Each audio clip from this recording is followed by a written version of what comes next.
Welcome to the Peaceful Life Podcast, coming to you from a cottage in the woods in the peaceful mountains of California. Today's episode is going to be a tad different. I'm going to give you a peek inside the production of the Peaceful Life Podcast, give you an update on my own healing from my bad fall back in December, and then I'm going to read you some feedback messages, some listener mail that I've received. I haven't done that in a while. So this is my third listener mail episode. So thanks for listening. I'm really glad you're here. So my usual process when I put together an episode is I create a document, and throughout the week before I record,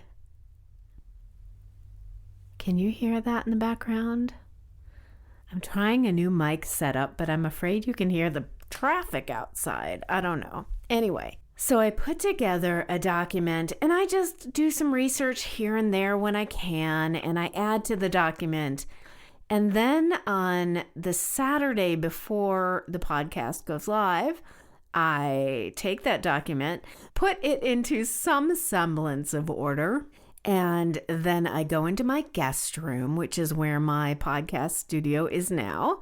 Used to be in my closet, and now it's in the guest room. So I have a little corner in my guest room where I have a desk, my laptop computer, a bulletin board in which to stick up my documents so I can refer to it, my microphone, and a little shelf that holds my water, because my mouth gets dry when I talk. So anyway, then I record the episode, and then for every 17 to 30 minutes of podcast episode, it takes me about 1 to 2 hours to actually edit it in an audio editing software to get it ready for consumer consumption. So that means I add the music, and if it's an affirmation or meditation episode, I add a second track of music to go behind my voice. And I cut out all those things that I want cut out, like coughs and me drinking water and me flubbing up. Someday I'll have a bloopers episode. I think you'd really like it because I flub up. So after I edit the podcast, which takes 1 to 2 hours, depending on the length of the episode. It might take longer if it's an interview, because then I'm working with 2 different tracks of voices. It might be up to 3 hours of editing. And then I save the file, and then I have to find a graphic to go with it so I can promote it on social media and put it on my website. So really, all in all, for a little teeny episode of the Peaceful Life Podcast, it takes me probably 6 to 8 hours of work from concept to promoting it on social media. Can you believe that? I know. And that's why I moved to every other week, because not only do I help people with other podcasts during the off week, but I also want to take some time off. Like, I work so hard during the week, and sometimes I just want to have fun, which is what I did today. It's Saturday, it's late, and I'm recording late. So this episode might launch a little late tomorrow. Not sure I'm going to get it out by 8 a.m., but I'm sure who cares? Like, if it comes out at 1, who cares?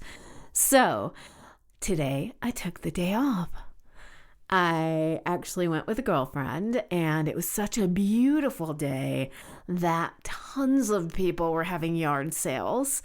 So we went out and we did some thrifting, and we did some yard sales, and then we drove to Mariposa, which is about 30 minutes away. It's a small mining town in California. It's really beautiful.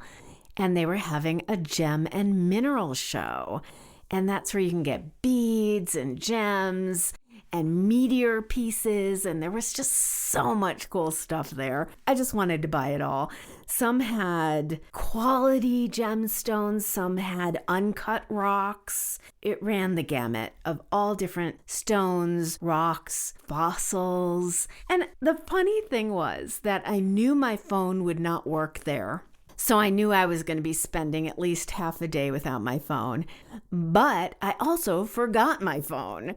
So I couldn't even take pictures of anything. And I spent from, I guess it was 9 in the morning till 3 in the afternoon without my cell phone, which you're like, oh my God. But I used to live like this. I'm old enough to remember life before cell phones. But there were still times when I automatically just went to reach for it because I wanted to take a picture of something. I wanted to text somebody. But you know what it taught me? It taught me to be present and to not have to reach out, not have to document what's going on to anybody but myself and my friend who I was spending time with.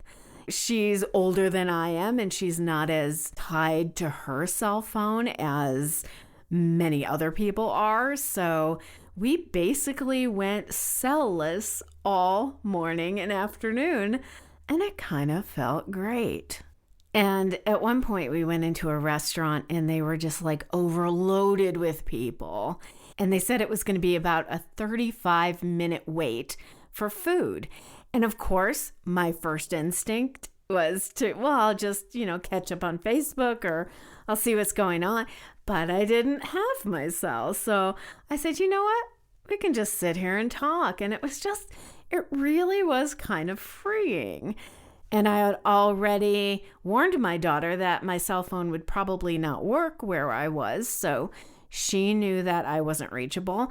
And guess what? I wasn't reachable. And back before 1990, that's how life was. You left the house, you weren't reachable. The end. So that was my lovely Saturday morning. And so that's why I'm a little late, and I don't regret it at all. Now, the state of my arm is it's almost healed. My bone feels fine. The muscles in the hand are a little slow to return. And it's just a bit swollen still. When I first saw the x-ray of this crazy device they put in my body, I actually had a mini breakdown on the drive home from the doctor. My head was saying, I don't want that big thing in my body. I don't want it. I don't want it. I don't want it. And the emotions really caught me off guard.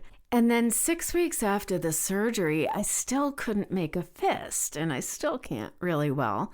And I was worried that something was wrong. My mind just spun out of control. But I stopped myself, and I waited until I had the appointment with my surgeon. And he said everything was fine and right on schedule, and it will take a while for the muscles to heal. And now I have a super strong wrist, and I can't break it again. That's what he said. I can't possibly break it again. But the funny thing was, as soon as the doctor validated that it was fine and healing on schedule, I felt like it started healing quicker. As soon as my negative imagination was shut down, I found myself not thinking about it anymore and doing things that I couldn't do just a week ago. Power of the mind, people. That's the power of the mind. Because I was so worried that I was allergic to the implant or something was going wrong, it felt frail and wrong. And as soon as he told me that everything looked and felt fine, it started feeling fine. Isn't that crazy? So in the last 4 months since I fell down those frickin' steps and shattered, as the doctor said, when I shattered my arm, I learned a lot of lessons. One was I was actually able to work, although I made myself take some time off, and that was okay. It's really hard for me to take time off. I'm a type A personality, and I want to go, go, go. And even on my off time, I want to be productive, clean the house, do the dishes. And I had to let myself do nothing. And I think a lot of times we forget that. Do nothing, relax, meditate, veg, who cares? Listen to music. I tell you that you have to practice self-care, and I also have to turn that on myself as well. Now, there were times that were really challenging working with one hand that was not my dominant hand. I had a couple breakdowns. I cried, I screamed, and I let myself feel the frustration so I could get through it. The third thing I learned was to slow down. Even when the animals were meowing and barking to get fed right now, I said this aloud. I was like, guys, I have to go slower, and that's okay. And I'm sure I was talking mainly to me and not to them.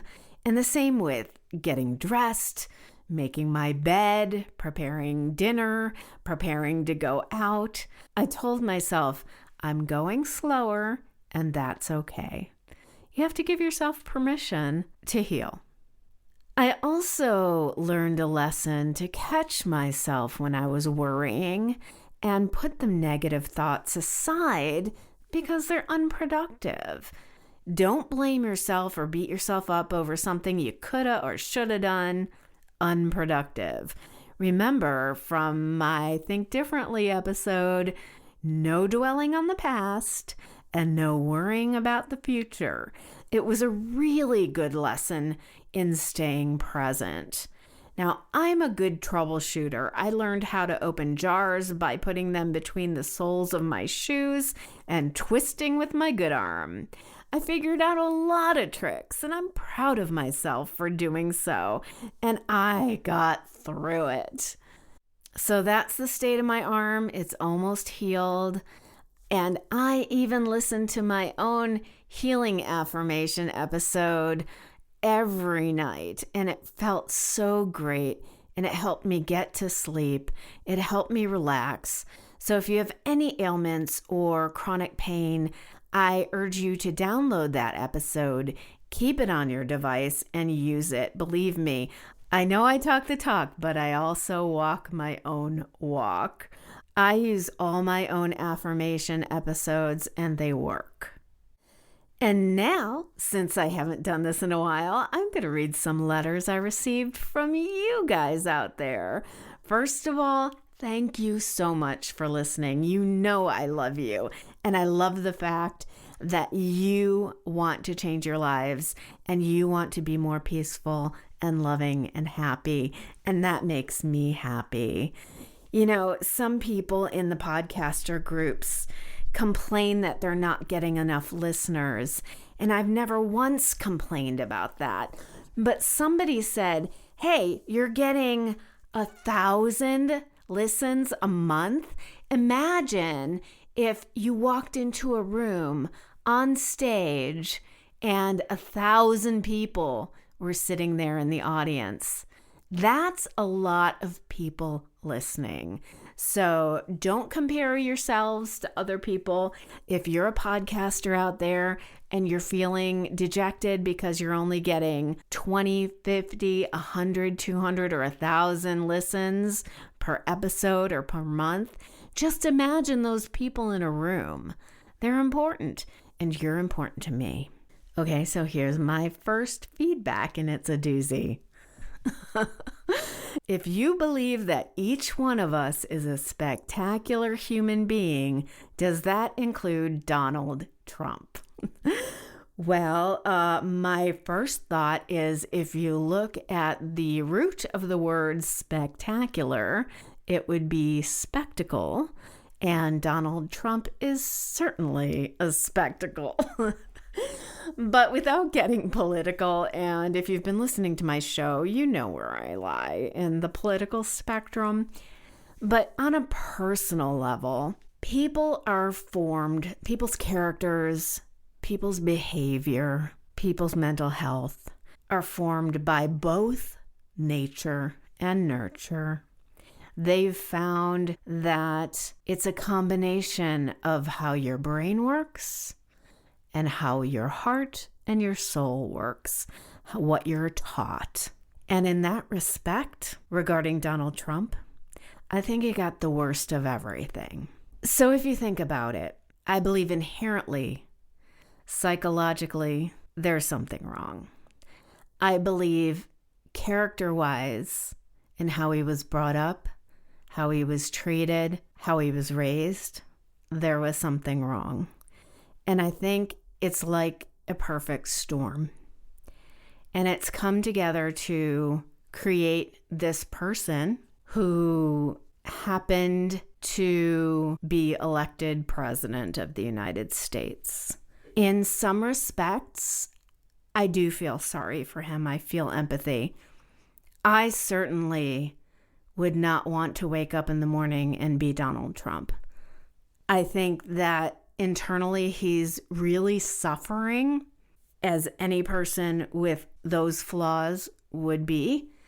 And I think a lot of his self-aggrandizement is just a cover for the opposite, that he really does not believe that he's worth anything, and he does not believe he's great, and he knows he's failed as the leader of one of the most powerful countries in the world. How would you like to wake up to that every morning? And the self-aggrandizement and the words that he uses to try to convince others that that's not true is really him trying to convince himself that that's not true, and trying to put on a mask to show that he knows that he's not the best president in the world. He knows he's not the greatest. He knows he's not the richest. He knows he's not the most successful. And so there's a level of empathy that I do have for the human being. Absolutely. I think everyone's born perfect and spectacular, and some people just get a really bad body, or they have a really bad upbringing and situation. And I think he got both. Unfortunately, he's in a position where he has a lot of influence and a lot of control over things that could be devastating to our civilization. The end. Okay, next letter. But that was a great question, and I'm glad you're asking me that. We should always question, and we should always think, and we should go beyond the obvious and beyond what is presented about a human being and think of them as a soul, as a human being, and how they have to wake up in the morning and deal with life. All right, so here's our second letter. Your breakup episode was fantastic. I'm a psychiatric nurse practitioner, and I've prescribed it to a patient going through a breakup. I have so many clients who are getting dumped lately. I'm going to make it mandatory listening. Thank you for the podcast. It's really great. Sincerely, MB. Well, thank you, MB. That just makes my month. That makes my year. That makes me feel so great that what I'm saying and my concepts and my philosophies are resonating with you, especially as a mental health professional. That validates what I'm doing, and that you would recommend it to your patients too. That's better than all the stats in the world. I don't care about the numbers. I care that there is one person who got one thing out of one episode. That makes it worthwhile for me. So thanks for writing. I appreciate it. My doggy's crying because I was out thrifting all day and he misses me. And now I'm holed up in my studio and not paying attention to him. All right, here's my third letter, and then we're over and out. I wanted to respond to the episodes you had on music. It's so true that music heals the heart and soul. All of my life, music has been an important part of my life. I play piano and guitar on an amateur level, but my mom was a concert pianist. I still remember the Rachmaninoff pieces she used to play, and they make me happy and remind me of her love of music and her love of me. Maybe music is from heaven. Who knows? It's the closest thing I can think of that is heavenly. Thank you, and I hope you have some more episodes about music. Sincerely, Fred V. Well, thank you, Fred. As you know, I was trained in music. I got my degree in music composition, and it's an important part of my life too. And it's an important part of my daughter's life. I made sure of it because it could be from heaven. Who knows? Like you said, it's something that is definitely heavenly. It can bring about emotions from people. And if you haven't listened to part 1 and part 2 about healing in music, they're really great conversations with my guests, Bill and Lauren. So go back and listen again. And also, don't forget to send me what's on your playlist, because then I can share it with my listeners. What makes you feel better? What makes you feel energized? How do you use music to change your own emotions? Let me know. Thank you again for tuning in. May every sunrise bring you promise, and every sunset bring you peace. Have a wonderful week.